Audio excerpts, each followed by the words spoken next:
All right, ladies and gentlemen of D-Class personnel, go ahead and have a seat. For those of you who don't know me, my name is Commander and I'm going to be briefing you on the SCP you're about to go study. So before we get into it, I have said I don't know how many times, what do I have to put it in writing? Do not, absolutely do not hit 08 on the vending machine. It's part of another test that we're running. You've all been informed of that. I have had multiple D-Class personnel having to be resent to me, reorientated, because you guys don't seem to remember to quit putting that number into the damn vending machine. Hallway A is reserved for active testing. I don't care how much you like those damn Oreos. Why they even put something in that slot to begin with is beyond me. So, unless you enjoy your intestines being transported to a pocket dimension while still inside your body, you're gonna listen, okay? I hope you listen to this briefing better than you listen to everything fucking else so far. What we're looking at is SCP-373, Object Class Safe. Special Containment Procedures. SCP-373 is to be kept in a containment locker at Site-38. Research into SCP-373 and SCP-373-A iterations is to be carried out by authorized personnel.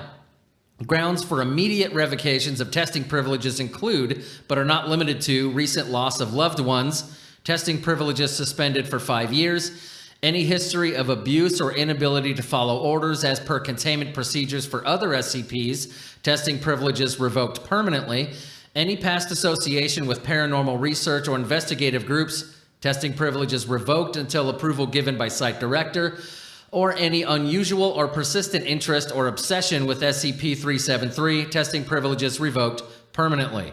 Note from the head researcher: the potential implications of this device for both SCP-373-A entities and their former loved ones require a certain degree of composure with regards to its use. Quite frankly, we may be creating these beings rather than channeling them. Personnel unable to react responsibly with that degree of power are not to be allowed access. Note from head researcher: testing with D-Class personnel to be carried out as per Addendum 373-4, which is why you lovely people are here.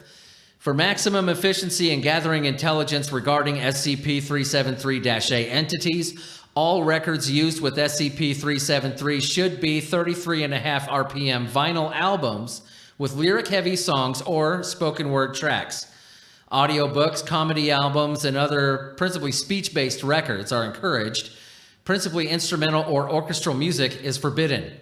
Description: SCP-373 is an antique disc phonograph player. Markings on the machine indicate it was built in 19... An additional label indicates that the device was modified in late 1940 at a factory called Laboratories Incorporated. The device is composed of a crank-operated turntable embedded in a wooden case, a tone arm with an aluminum stylus, and a slightly tarnished silver horn. SCP-373 appears to have the ability to modify the audio of any record played on it according to particular patterns. Specifically, research has demonstrated that approximately every fourth word or phrase will be altered from the originally recorded song or monologue. These new words can be organized sequentially to reveal what appear to be messages or statements from a series of unknown entities. These entities have been named SCP-373-AX, with X to be replaced with a numerical identification as entities are discovered. The entity is able to communicate for the duration of each instance of the playing of the record. Upon the next playing of the same record, the same entity will begin speaking, but will claim not to recall the previous conversation. Due to the stilted nature of the communication, it is rare for the entities to communicate any significant amounts of information to Foundation researchers before the end of the record. However, research has demonstrated that two-way communication is possible by lifting the needle from the record while it spins and speaking into the horn.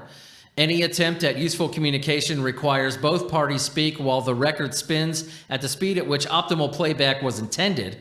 All SCP-373-A entities report that speaking into the horn with the record slowed or stopped results in a high-pitched squeal for the entity, and vice versa.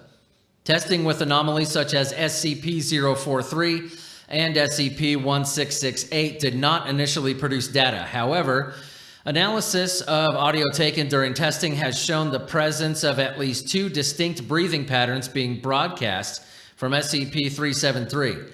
Further scheduled testing is currently under consideration. Addendum 373-1, abridged log of SCP-373-A entities. Entity 373-A3, run through number 1, record, painkiller by Judas Priest. Notes, an early attempt at scientific analysis of the phenomenon, both the choice of music and questions were largely arbitrary. Two-way communication not yet understood. Full lyrical output is included below to demonstrate effect. All future entities will include only relevant utterances. Results, playing of track 1, Painkiller, resulted in the following lyrical output. I'll go ahead and... Hey, wake up, damn it. Pass this around. What, are you sleeping? I'll put you to sleep. Pass it around. You guys know the lyrics. Faster than a hello, terrifying scream, enraged hello full of anger, all that stuff. But there were certain words that seemed a little bit louder than the rest of them. So I'll just tell you those words. Hello, hello. Who's there? Can anybody hear me? Is this what hell is? I don't know what I've done. Please, it's so dark and cold here. Entity SCP-373-A3, run through number 8, record, Painkiller by Judas Priest. Notes, first consistent and notable demonstration of two-way communicative potential. Communication redacted to relevant utterances for convenience. Result, the following interview was carried out by researcher Kim with entity A3. Kim, speaking as record begins, needle up. Hello, please try to stay calm. You've had an accident and we're working to save you. Can you tell us your name? 373-A3, which from now on I'll just refer to A3 to get this moving. Hello, thank goodness, I thought I died. Kim, could you please tell us your name? A3, my name is Mary Turner. I had a dream. I thought they hanged Kim. You're okay, Mary. Can you tell me what you see? A3, all dark, no light, just your voice. Please help me. Kim, we're very close to getting you out. Just hold on tight. Can you tell me where you live and what day it is? A3, Valdosta in Folsom County. Is my baby okay? Kim, it's fine, ma'am. Can you tell me what year it is? A3, what do you mean? It's 1918. Flipping the record results in the conversation beginning again, as in all other tests. Entity number A24, run through number 2, record, item N-2. Notes, item N-2 is a vinyl record pressed by Site 38 for testing purposes, consisting of a rapid, though clearly audible, reading of Charles Dickens' A Tale of Two Cities. The speed at which the book is read allows for approximately 720 words a minute, increasing the potential of conversational ability of the ensuing SCP-373-A entity. Result, the following is the interview between researcher Kim and SCP-373-A24. Kim, hello? There's been an accident. We're trying to get you out, but we need you to remain calm. Can you tell us what's the last thing that you remember? A4, Harry, is that you? Kim, I'm sorry, I can't understand you. What's the last thing you were doing? A24, Harry, it's me. It's Susan. The car skidded on the ice. Where are you? Kim, appearing distressed. Wait, Susan? Susan? My God, Susan, are you in there? Assistant Researcher Lucas. Harry, we can't tell them. Kim, that's her, Joey. That's my wife in there. Sweetie, it's me. Oh, God. You've been gone for almost a year, but you're back now. Lucas, security. We need security in here. He's losing it.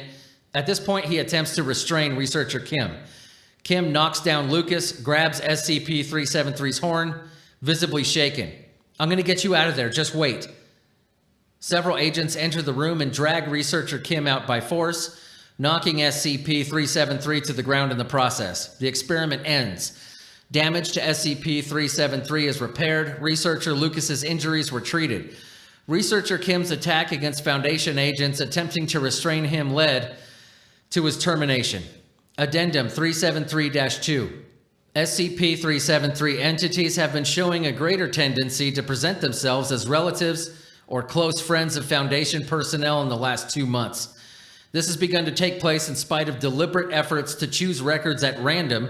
Statistical probability suggests it to be highly unlikely that we've been selecting these particular individuals without some influence on the part of SCP-373, requesting a halt to testing until a pattern can be discerned. This was written by researcher Lucas. Addendum 373-3, the request is approved by head researcher. Addendum 373-4. 4 different researchers have been caught over the last 3 weeks attempting to access SCP-373 for personal purposes. A researcher successfully began to use a record already believed to contain one SCP-373-A entity, at which point he was able to communicate with his deceased daughter. Present opinion among Site-38 Command is that SCP-373 is deliberately manipulating its users into emotional distress. Given the disregard for security protocols being shown now by experienced Foundation researchers in the face of SCP-373, we're forced to conclude that the object becomes increasingly determined to force individuals to use it as time passes between usage, much in the way predators become increasingly desperate as time passes after feeding. Suggesting that D-Class personnel be allowed to use SCP-373 twice weekly in order to prevent further deterioration of the conditions here. This was written by me.